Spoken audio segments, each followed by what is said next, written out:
वर्तमान पई आसिला सबुठु बड़ खबर। राज्य सरकार कले बड़ घोषणा। मिलिबो पाचिका मानकु टंका।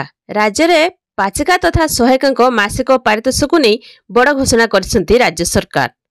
तेबे प्रधानमंत्री पोषण शक्ति निर्माण योजना अधीनस्थ कार्यरत पाचिका तथा सहायिका मासिक पारितोषिक 2000 टंकारु 3000 टंका को वृद्धि करा जायछि।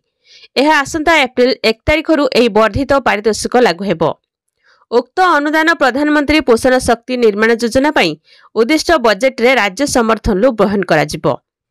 एहा द्वारा राज्य रे कार्यरत थिबा पाचक और पाचिका उपकृत हेबाकू जाउसंती।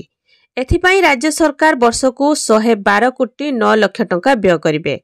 एही पाचक पाचिका माने प्रथम श्रेणी रु अष्टम श्रेणी पर्यंत राज्यर 50,618 टी प्राथमिक उच्च प्राथमिक विद्यालय रे 42.45 लाख छात्र छात्री को रंधा खाद्य परिवेषण करछंती। तेबे आ सबुठो बड़ कथा होछि जे कार्यकाल समय रे पाचक और पाचिकांकर मृत्यु हेले सेमानक संपर्कियों को 1 लाख टंकार अनुकंपामूलक सहायता राशि प्रदान करा जिवो। तेबे सेमानकु होली उपहार देउछंती सरकार। राज्यर पाचिका तथा सहायिकांकर मासिक दरमा वृद्धि करा जायछि। 2000 टंकारु 3000 टंका को वृद्धि करछंती सरकार। एहा सहित 10 मासर बकिया दरमा पाइबे community support staff. CRP bank मित्र एमबीके प्राणी मित्र बकिया दरमा पाइबे। गत वर्ष एप्रिल लु 10 मासर बकिया दरमा नुआ सरकार देबे। एने मुख्यमंत्री लक्षपति दीदी सहायता योजना घोषणा करछंती।